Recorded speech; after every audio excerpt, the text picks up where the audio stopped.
What's up, everybody? Ray and Aaron here with Franchise Tag with another episode coming right at you. On today's show, we're going to talk about some questions and answers that we've got from our friends, our subscribers, our enemies, those kind of people. But Aaron's got something for you right here. Hey, so before we dive too deep into this stuff, guys, please feel free to give us a like, comment, subscribe, hit the bell notification so you know every time that we upload a video. It really helps the channel. We're trying to grow the community. If you do it, you'll be remembered as a legend forever. You know what? I'll send you a Christmas card. I think I'm going to start looking into it. Sending it out. I got a cute kid. I'm ugly, but I got a cute kid.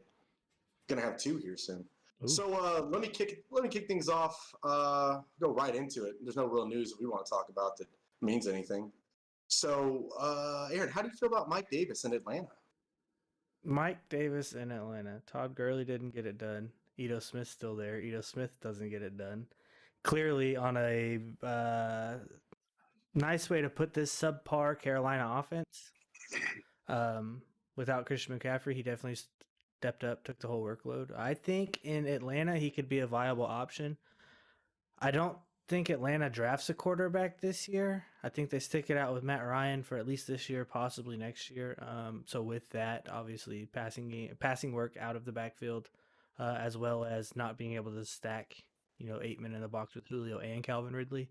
I think he will be a viable fantasy option if they don't draft a rookie coming in this year in the first 3 rounds. A rookie running back, you mean? Yes, excuse me. Okay. Yeah, rookie running back. Hey, so I'm a little off of any kind of running back that's coming to Atlanta, and that's just even if they take a rookie or not. They just don't know how to handle the running back position. When you had Todd Gurley at least viable, they don't even give him the ball at all when they needed to. Trust me, I was the guy that drafted Todd Gurley last year. That also was a Dan Quinn offense. They did it with Devonta Freeman. He got it done, and then he got, what was that, 2015, 16, and 17, he got it done. 18 was bad, and it's been bad ever since then. I would say, yeah, maybe halfway. I'm not saying 17. I think he got hurt halfway through 17. I'm not saying like he was by any means a, RB1 going to win you your league, but he was definitely a good RB2 solid, steady play for those years. Yeah. So they can do it, but they're not going to give you the Todd Gurley in LA where they're on an awful offense and he's still running back one with the Jeff Fisher era. You know what I mean? So let's do where would you draft Mike Davis? Where would you draft him? I don't know. What round would you feel comfortable in taking him? Too early in the season with the RB strategy that we like to go with. If it doesn't fall that way and you stay fluid, obviously, and your draft makes you take like a RB receiver, I'd take him in the 4th if he's there, 5th maybe. But that's redraft. It all depends. Dynasty, keeper league, things like that. It's a little different. Because your boy's set up in our keeper league where I'm not going to have to take a 5th round running back. I think that if you can get him in the 5th and you already had 2 running backs and you really believe in some guys later in the draft that could be a receiver 3 for you or a substitution for an injury, then maybe 6th, 6th, right around there. That's where my mind immediately goes to. Here comes another one. Here comes another question. I think we're done with Mike Davis. Not really pumped about talking about him. Yeah, that's about all I want to say. Let's go talk about this question comes from Kevin, one of our guys in the league, and avid listener / watcher. Yeah, he should be coming in last place here pretty soon. We appreciate you, Kevin. Waiting for your downfall. How do you feel about keeping Josh Allen in the 10th? Now, I think that this question specifically, you got to have some context to it to really understand this side of like where you want to keep him. If you've already had, let's say, a running back 1 and you're keeping him in like the 4th or something like that, then yeah, I could see keeping Josh Allen. If you don't have a lot of running back talent that you're keeping and you're floating a lot of receivers or something like that you're going around, maybe keeping one of those guys and you're just going to draft some running backs, again, maybe that might be the move. Maybe, but it would just all depend on who else you have on your roster. If you've got solid guys to keep going into next season at a reasonable price, I would rather go with the running back side. You'd rather keep running back? I would rather keep a running back in the 5th, and maybe you get to lose some of that value, coming back. Maybe he's going to move up to the 4th. Let's say Cam Akers, if you were able to keep Cam Akers in the 3rd, or Josh Allen in the 10th, who would you keep? I would take the Josh Allen in the 10th plus the Cam Akers in the 2nd or 3rd. I'd be willing to draft Cam Akers in the 2nd. So I'd for sure want to lock up. I'm in a different boat than you are. I went through this last year with Lamar Jackson. I got to keep him in the 15th, which is basically for free. He didn't pan out where most people drafted him and redrafted in the 2nd or 3rd round, right? So I kept him in the 15th, which was still viable for me. That's the last pick of the draft for me. Yeah. And I got to keep him. So I kind of get where Kevin's coming from. Sorry, I'm looking over at the show doc if you wonder why I'm looking off screen. So I understand where Kevin's coming from 100%. And if it were me and I were in Kevin's shoes, it's all team dependent, obviously, like you said. But I am probably going to keep Josh Allen in the 10th. Plus, if I have to pay up an extra round for a running back, that's fine. But you're going to at least have for sure, I'm going to say a top 8 quarterback in fantasy football.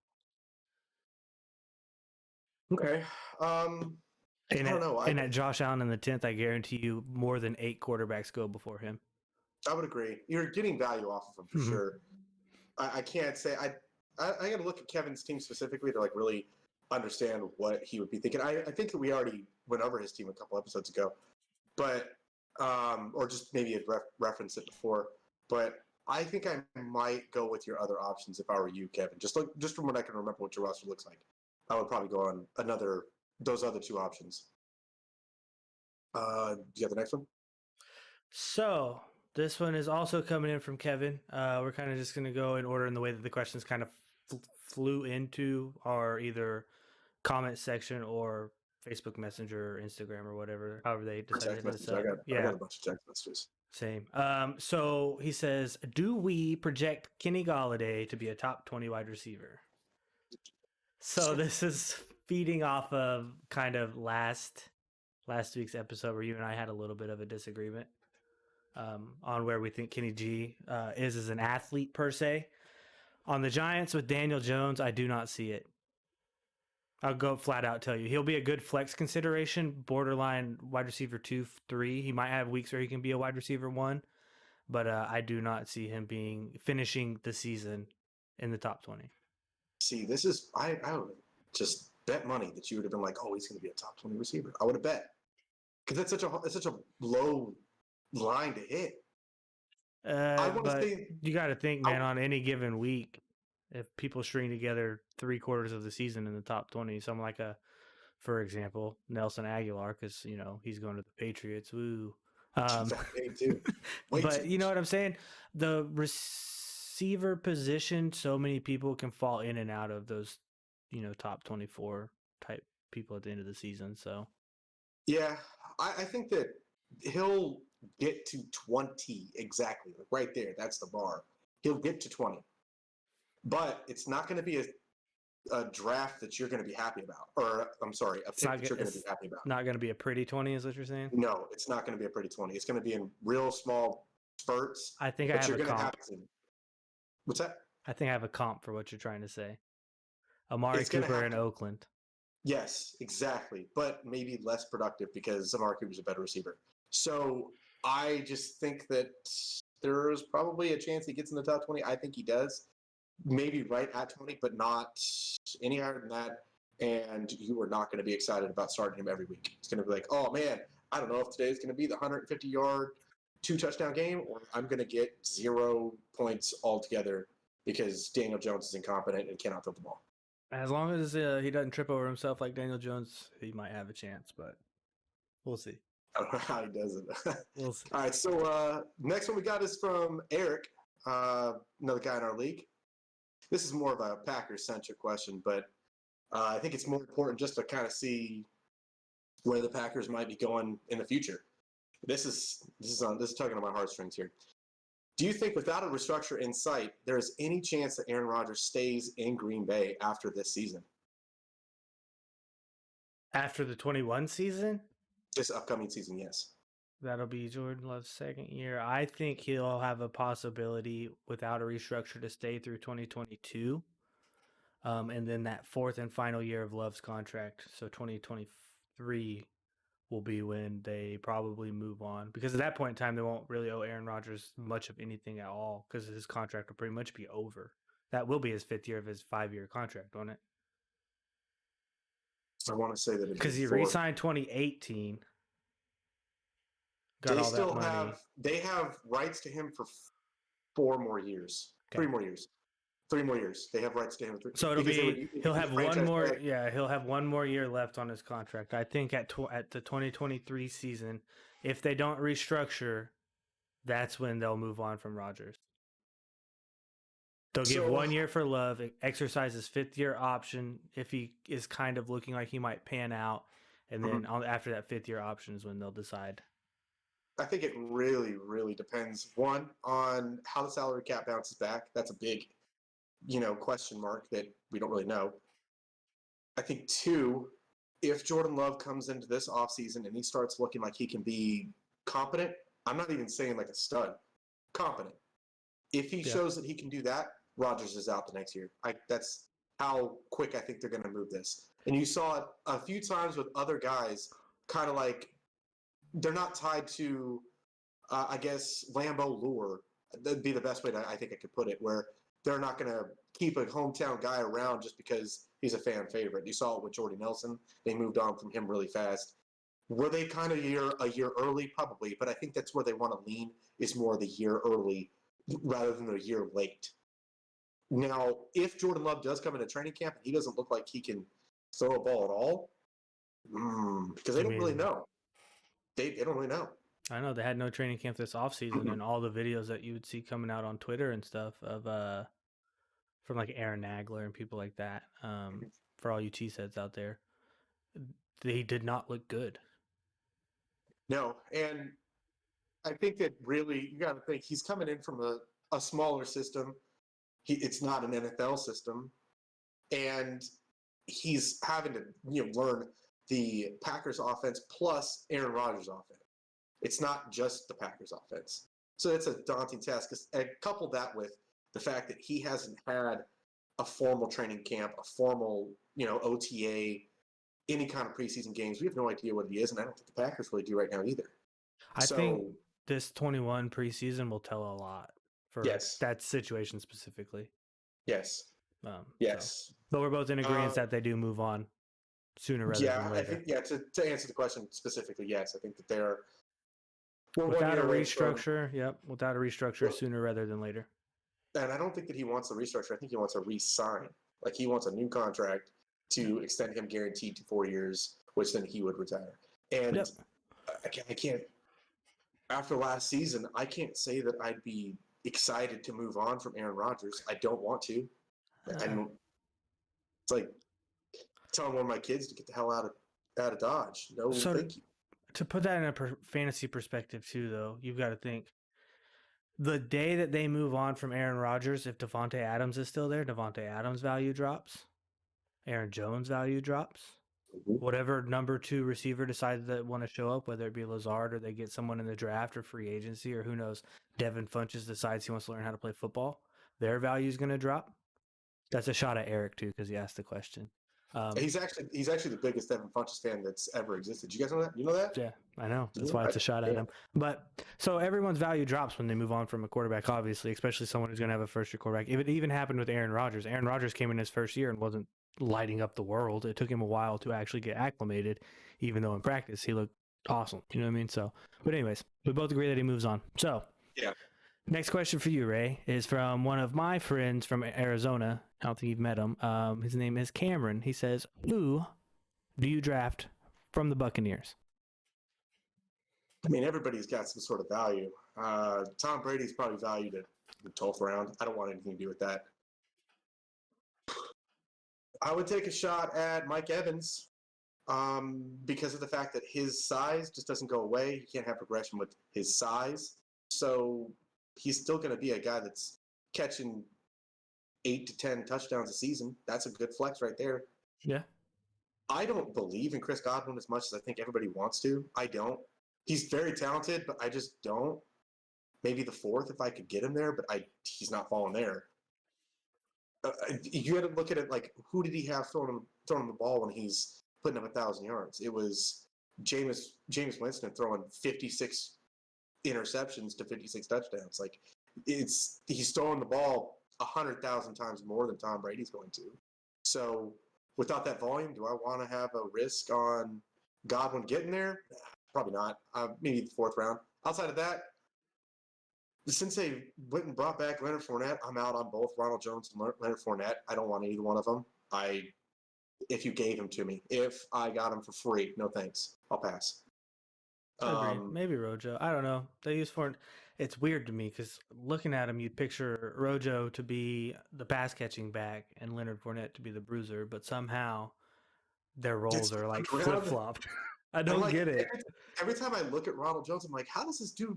He looks like a pass catching back. He looks like a Kareem Hunt. His body size is the same as Kareem Hunt's. He runs similar to him, but the dude just can't catch the ball at all. Like, at all. Zero hands. Literally brick hands. For me, I'm with you. I'm taking Mike Evans over Chris Godwin just because of the draft capital. Godwin is going to go before Evans in drafts, but Mike Evans, as you said, is size, jump ball. The dude had one game with 2 touchdowns, 2 receptions for 2 touchdowns and 4 yards. They look at him in the red zone. That's what I'm saying. And that's where you make pay dirt in fantasy is touchdowns. You can literally have one dude get, 2 receptions for 4 yards and 2 touchdowns, outscore the dude who had 5 receptions for 100. Let me make this comp for you, Aaron. Let me make this comp for you, and let me hear your side of this. Is Mike Evans Aaron Hernandez to Tom Brady? I mean, he has Gronk's still Gronk. Yeah, I was going to say, he has Gronk. Yep. He just lines up more to the outside. Yeah, instead of the slot. That's like, I just thought about it right now. Like, they're basically, Aaron Hernandez was viable for fantasy when he was still in the league, but it was a lot more touchdown dependency than it was Gronk, where he's getting the work. He's going to be the dude. That's kind of where I see Mike Evans, and then I just don't want Chris Godwin. Could you imagine if they took Mike Evans and pulled a Larry Fitzgerald and put him in the slot? I don't know why they don't. Mike Evans isn't a bum. He's had not one year that he's been in the league has not been over 1,000 yards. No, he's really. I wish that when he was in the free agency market and there was a chance that he would have went to the Packers, I was all in. I was like, this guy is going to be paired up with Devontae. Stop it. This is also coming from a guy who wanted AJ Green 2 years ago. Stop. I also did want that. But now I've seen what I saw last year, and I don't want that anymore. Sometimes the spicy takes don't work out, do they? And sometimes they don't. No, sometimes they don't. Who's the next one here, Aaron? All right, this is from Ite. Also another guy that I don't think you're too aware of. This comes from Facebook Messenger. Is there a quarterback worth drafting in the first round? No. Short and simple answer, no. Next question. You move right on. Nope. Next question. Go ahead. Next one's from Levi, probably one of your buddies as well. Will Dak be viable coming off of that serious knee injury? And it was an ankle injury. I might have input that into the text wrong. For everybody that doesn't know, Dak had a ankle/shin injury because his bone came out of his shin. Yeah, if you didn't see it live on TV, the second he went down, you knew it happened. Don't look it up. It is gross. Watch with caution if you do look it up. Yeah. But to answer this question for Levi, yes, I do think that Dak will be viable coming off that ankle injury. I don't think he will be as much of a runner as he used to be, because obviously he's going to be in his mentals like, I did this breakaway run play last year. Let's not do that again. So, but arm talent, I think Dak does have the arm talent. Obviously, we saw he was on pace for over 5,000 yards in through the first 5 games of the season before he got injured. Especially with Amari Cooper and my boy CeeDee Lamb. They are definitely have a viable passing attack. Ezekiel Elliott obviously can catch out of the backfield, can run out of the backfield. He helps that offense out too. Dak will be viable. Agreed. He'll be viable. And, I mean, the Cowboys have one of the best receiving cores I could think of. I think Dak will be QB1 this year for fantasy. Oh yeah, that's. I think he'll be top 5 in the You think league. top 5? Okay. Yeah, I think top 5. I don't think In the that's league or stretching. for fantasy? In fantasy. Sorry, in fantasy. Top 5 quarterbacks in fantasy. I don't think there's any way that he couldn't. I mean, if he replicates what he was doing before he got hurt in any way, shape, or form, he'll be top 5. And where you're getting him in the draft, I think you saw our mock draft a few episodes ago. He's going the 6th. I'm late 6th. I'm comfortable taking a shot right there. Pretty decent value. Yeah, Maybe. I'm comfortable with that. Depends. All depends on who goes in front of him, who's left available. Yeah. Go ahead. The next one comes in again from Levi. Will Allen Robinson be a top 10 fantasy option with Andy Dalton under center? Top 10 fantasy option with Andy Dalton under center? No. I also do not think so, no. He will be a top 15 option because he did it with Mitch Trubisky and finished right at 15. I think Andy Dalton and Mitch Trubisky are about the same, but Andy Dalton can actually throw in the NFL because we've seen him do it with the Bengals. The Bears' offensive line, though, is not great. So it's going to be the play calling scheme isn't great. Slants, things like that. But he'll be a top 15. I'll say top 15. I'd say top 15. He has a chance to sneak into receiver 1. He has a chance. Small. But you got to think he's done it for years with the same level of quarterback play. Yeah. He's never had a quarterback. The one year that Blake Bortles decided he wanted to be good was the one year Allen Robinson exploded. Mm-hmm. What's gotten him paid so far is that he's just been able to do it with crappy quarterbacks. Not even mediocrity. It's just really bad. All right. Next question. Can't remember who it's from, but with the Packers losing Williams, how does this affect Aaron Jones and AJ Dillon? I don't know who put Dillatron. I think someone went and adjusted the chat. Could have. So I think that Aaron Jones is going to be a running back 1 this year, a low-end running back 1. A.J. Dillon's going to get a lot of his goal line work. He's going to get a lot of it. In the third down work, he's going to get a lot of that work. Why not? You saw this man carry the entire 2020, 2019 Buccaneers on his back. So I think he can do it. I think he can be the goal line back, and I think that's why they have him there, is those tough yards. They're not going to put Aaron Jones in those situations. Think so? Yes. I would agree. I don't think he still does as much goal line work as you think he does, but I would agree. I think that also Williams leaves a chance for A.J. Dillon to be a running back too. I can see that. A low-end running back too. For fantasy purposes and to keep all of this in fantasy perspective, I think they eat into each other's workload. Mm-hmm. I do think Aaron Jones still finishes as an RB1, but it's a low-end RB1. Exactly. Just because, like you said, with the red zone work, if he's not scoring from 15 yards or out and breaking runs in the red zone, he's probably not going to get it on, 2nd and 3 at the 3-yard line. Mm-hmm. So, yeah, that's kind of what I'm seeing. I just don't think that it's going to be, a top 5 running back and then A.J. Dillon's just not going to get the work. There's no reason why you could think that he's not going to be super involved. Maybe more so than what Jamal Williams was. Maybe because it's a different skill set. It's the skill set we haven't seen in Green Bay since Eddie Lacy. I was just about to say, would you say Eddie Lacy? Mm-hmm. I miss the good old days when Eddie Lacy was slim and we could just run the football. You said slim? I said slim. Oof. Poor guy, but his nickname's Cheeseburger Eddie for a reason.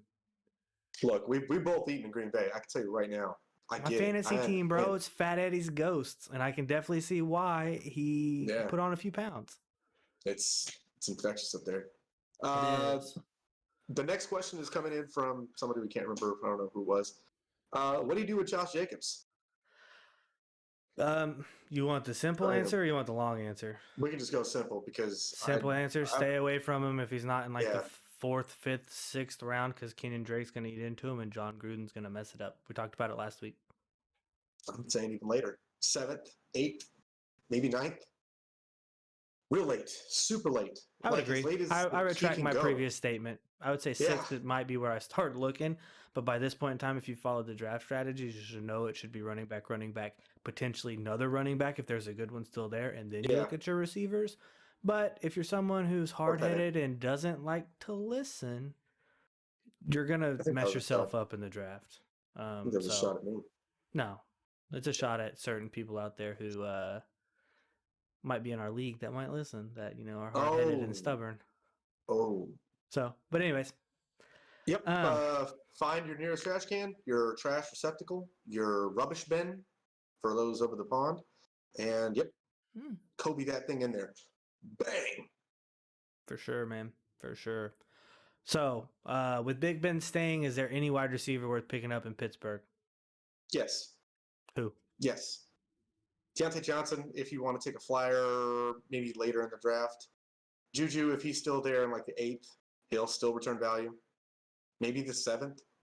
I don't think he falls that far, but I don't want any option that's going to rely heavily on Big Ben throwing the ball down the field.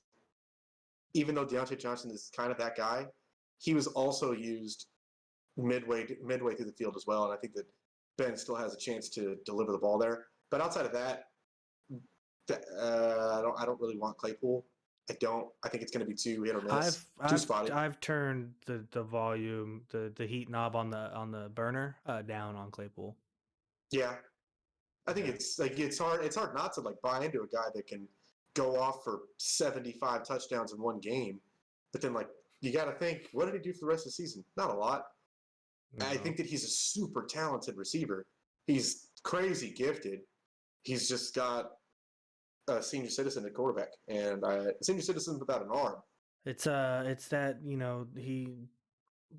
Big Ben's arm is like the spaghetti that's perfectly cooked that you just take out of the strainer and you just whip it around. Yeah, you throw it and it sticks to the wall, and that's how you know it's done. But yeah, man. I mean, I'm with you. The only one I would look at would be, I don't even think I'm looking at Juju's on my roster right now. I don't even think I'm looking at keeping him. I don't even think he's an option anymore because he was a fourth or fifth round pick last year. And that's what I'm saying. I'm not looking at keeping him, so I might take redraft specifically Deontay Johnson later in drafts and play matchups for looking for that deep splash play, kind of like the Deshaun Jacksons back in the day. Yeah, except for Deontay Johnson's got the case of the drops, man. You better fix that this year. I actually might as well lead into the next question that we had for Deontay Johnson. Do you think that Deontay Johnson's ADP is too high or too low, or is it just right? This is coming from John, by the way. All right, let me look it up. Sorry, this is riveting right now. Sorry, I didn't see this question, or I would have looked it up first.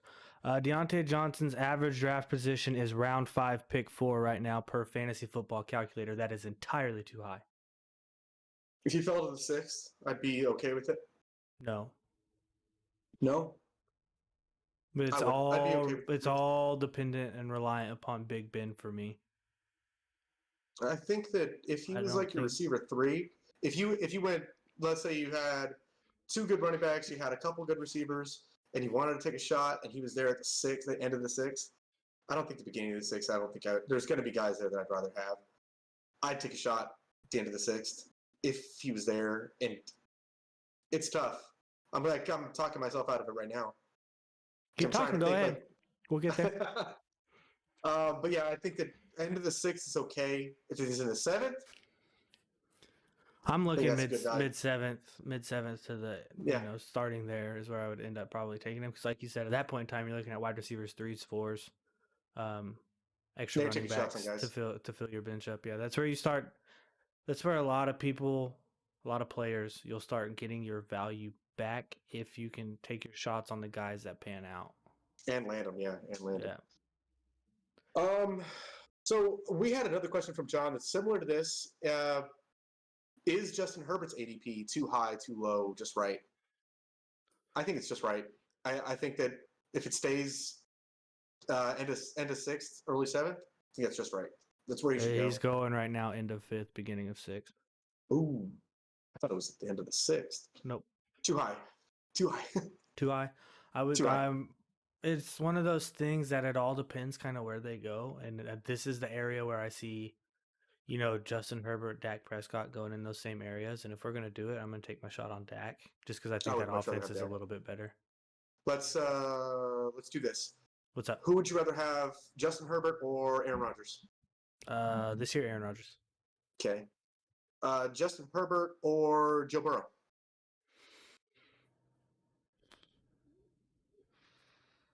Herbert. Okay. Just because of the offensive line. Chargers have actually paid to shore up their offensive line. Ask me after the draft to see what Cincinnati does. It might change. I think that Lamar Jackson's ADP has fallen enough. Justin Herbert or Lamar Jackson? I would keep Lamar on my team. 14th round. One more. Justin Herbert or Russell Wilson? You gotta go with Danger Russ.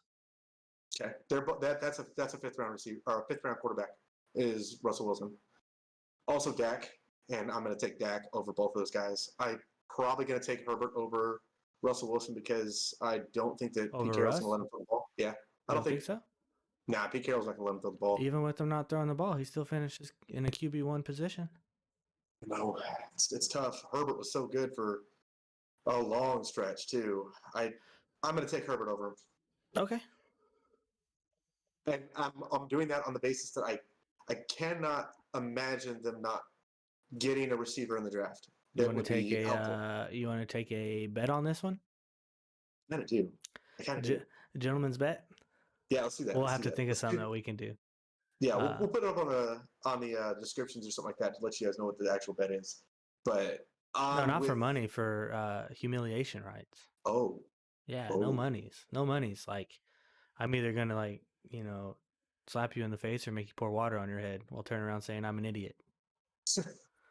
I'm with that. Let's go. Who finishes higher in fantasy football, Russell Wilson or Justin Herbert? I'm going to say Justin Herbert does. And I'm going to say Russell Wilson does. God, it feels good to win before the season even starts, right? Feels good to win. You think you're doing? Oh. All right. So this is another one. Michael Thomas and his value with Winston or Hill. His value is higher with Winston. Obviously, Hill, everyone's value plummets on that team.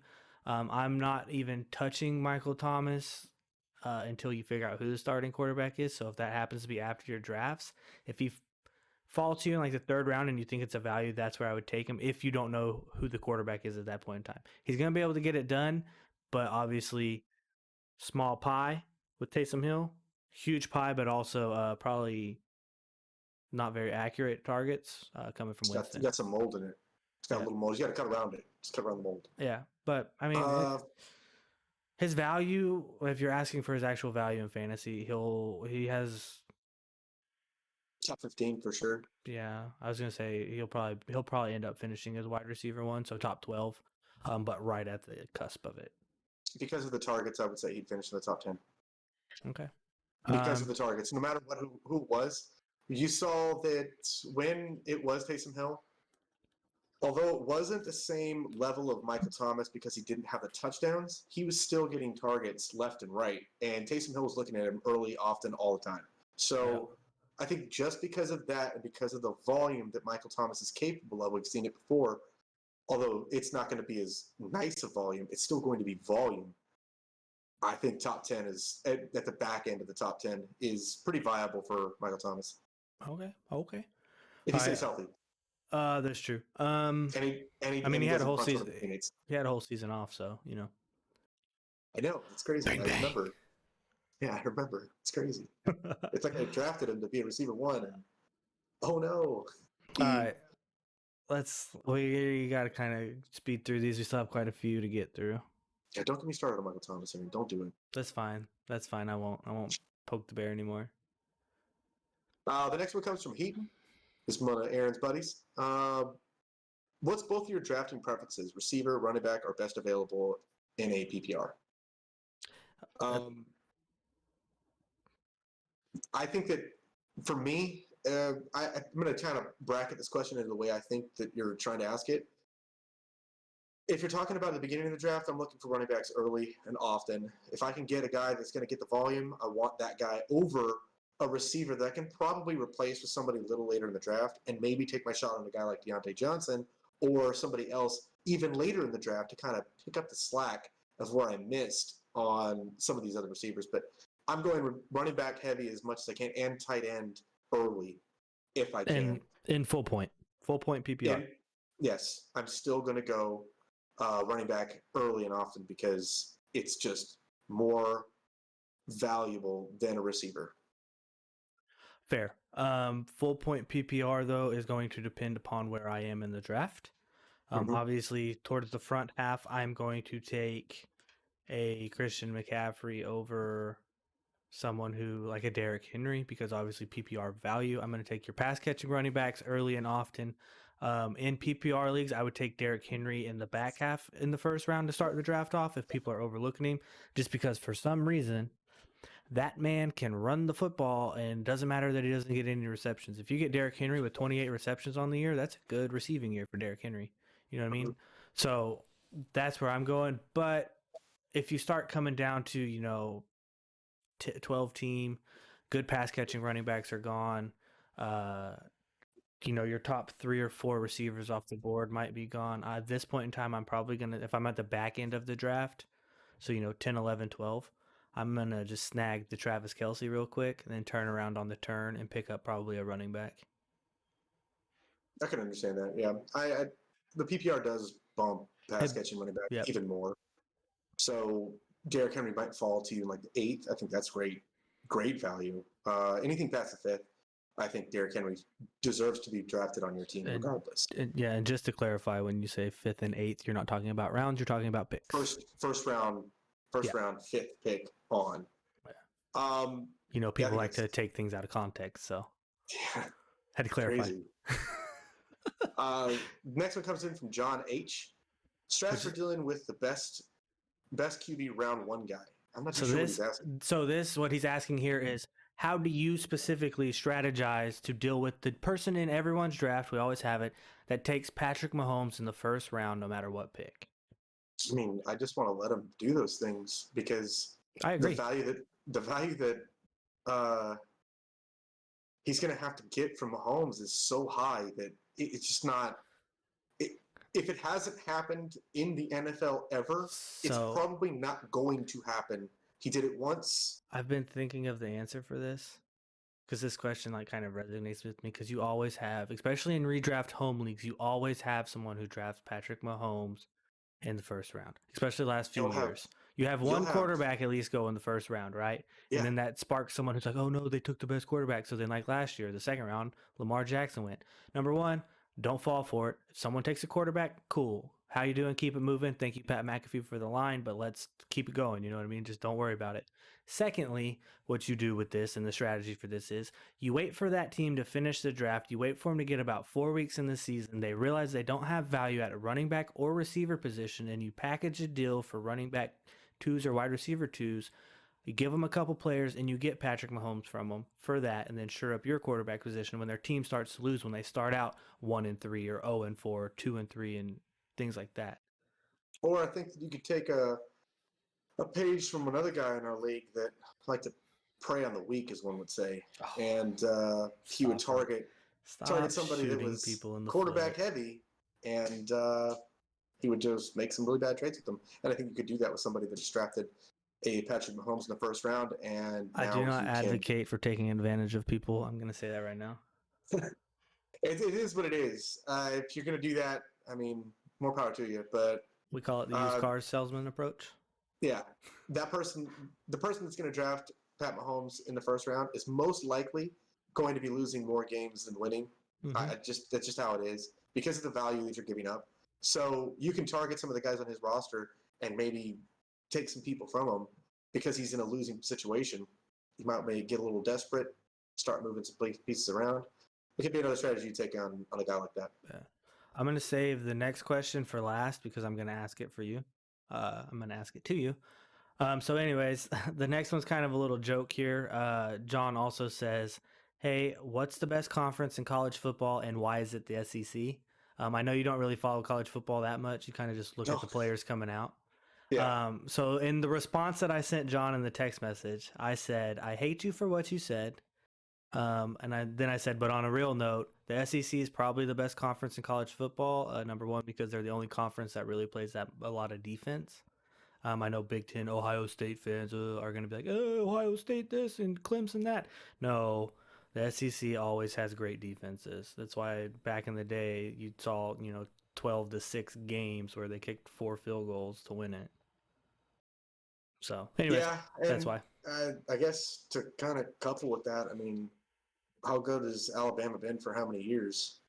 Been a long time. That's kind of how I see the SEC being as dominant as they are. It's really just one program that's been dominant for that long. That's kind of my take on that.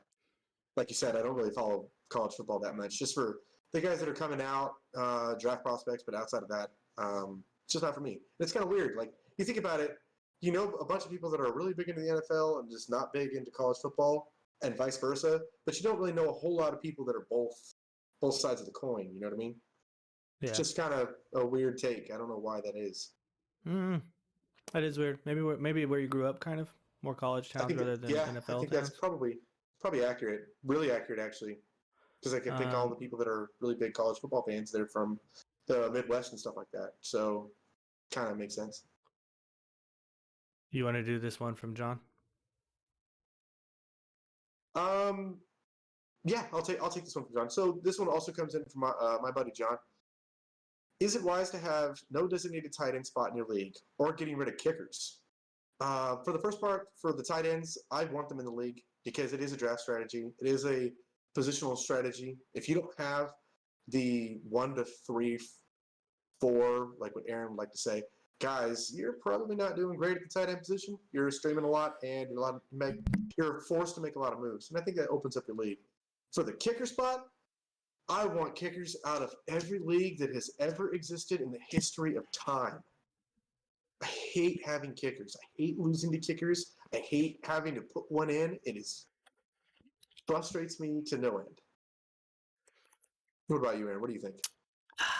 Well, so I'm a firm believer, tight end spot needs to stay in. It is a draft strategy. I've had few people tell me over the years, you need to get rid of tight ends. You literally need to have quarterback, running back, wide receiver, 3 flex. Like, that's a lot of flex. They're like, well, it makes more options and games more competitive. It's like, well, your games need to be competitive, and you think about this at your draft. That's why it's called the draft strategy. You don't just get to pick who you want, essentially.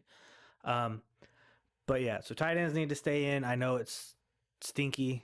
It's not a good situation. That, like I said, there are 3 to 4, and after that, it's just a downhill slide of, trash. That's literally all you gotta say. Like, dang. But kickers, kickers. Can we just get rid of kickers, please? Thank you.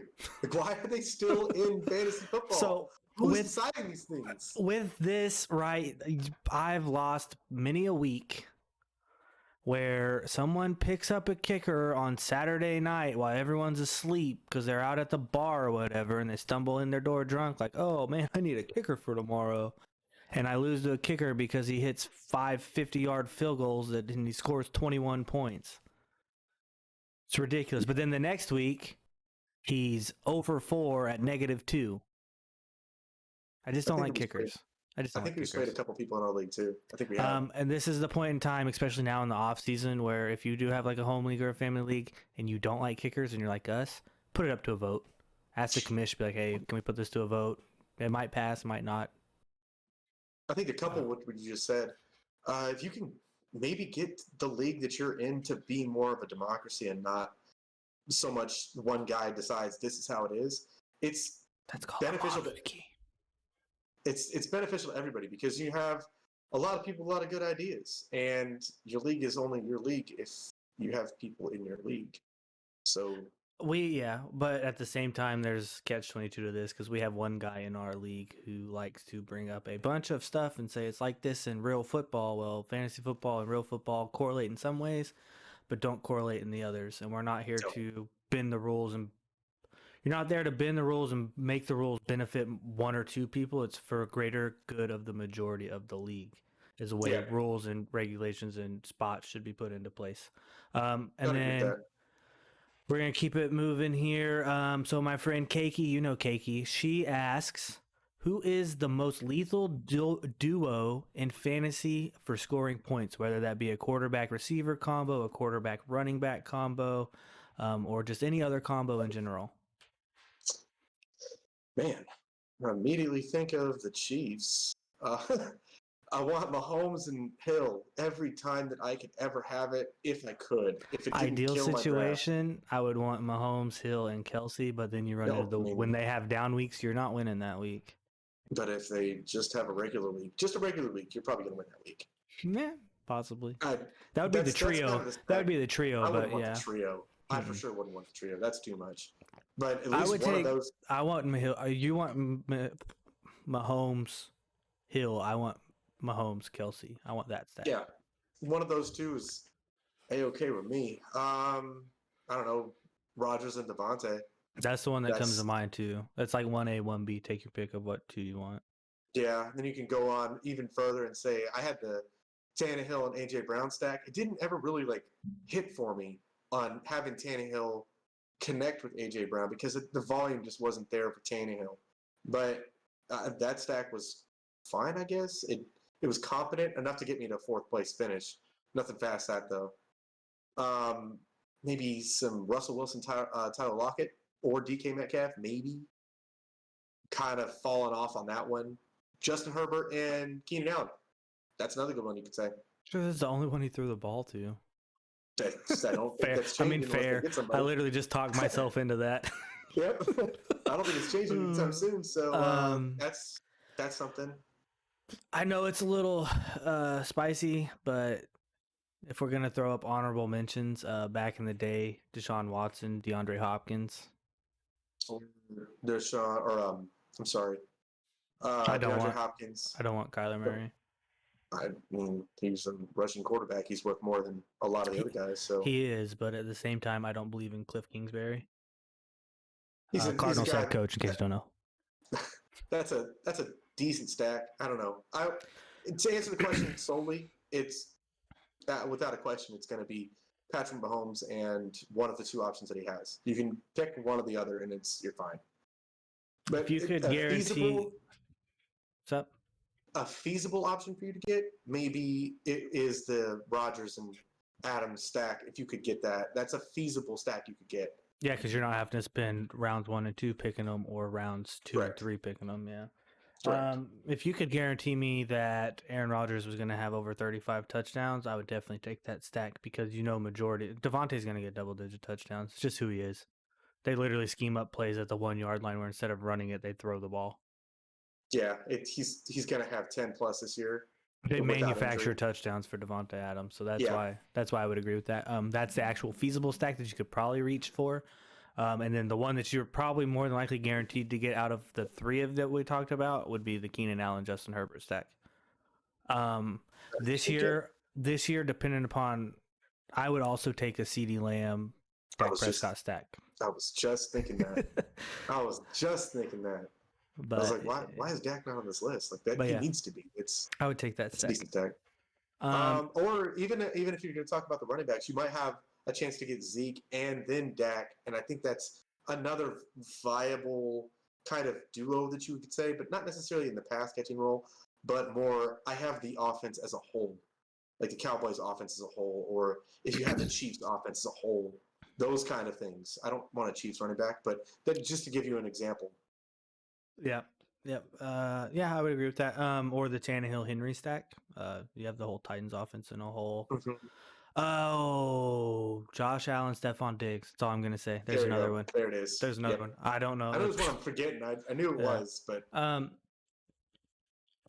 yeah. So this is my general question. You got one to me in the opener. I'm gonna close it out with one to you. So, should you even draft a kicker or a defense in your draft, or should you wait till waiver wire for the first week, before week 1, before game 1, week 1? Then would you add drop kicker defense? We have somebody in our league that's been pretty successful at drafting a defense.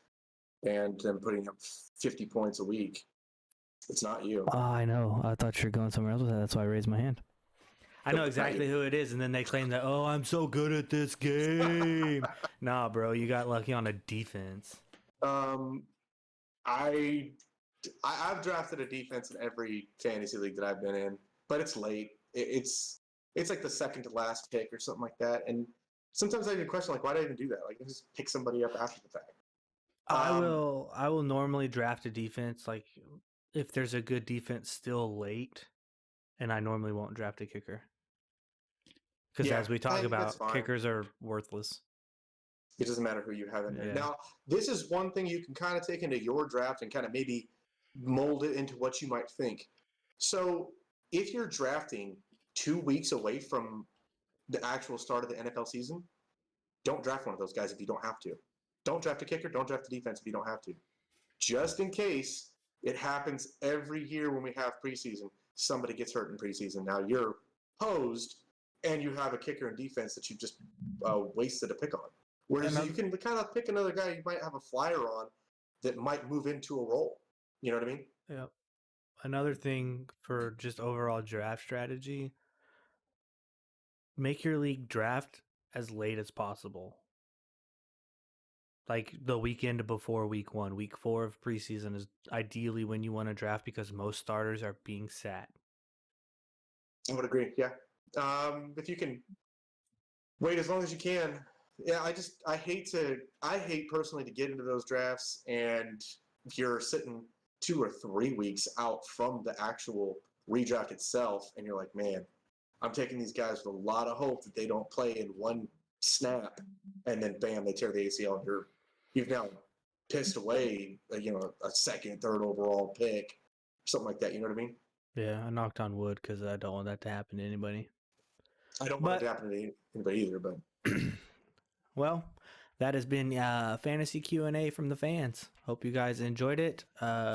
Leave some comments down below. Tell us what you think or how you would answer specific questions or your strategies or what you would do in certain scenarios. Feedback is always welcome, as always. And then as always, please, if you've made it this long, you might as well just go ahead and do it. Hit the subscribe button, hit the notification bell, give us a thumbs up, comment in the chat. Let us know what you guys think. You got anything else, Ray? No, that's it. All right. Well, until next time, guys.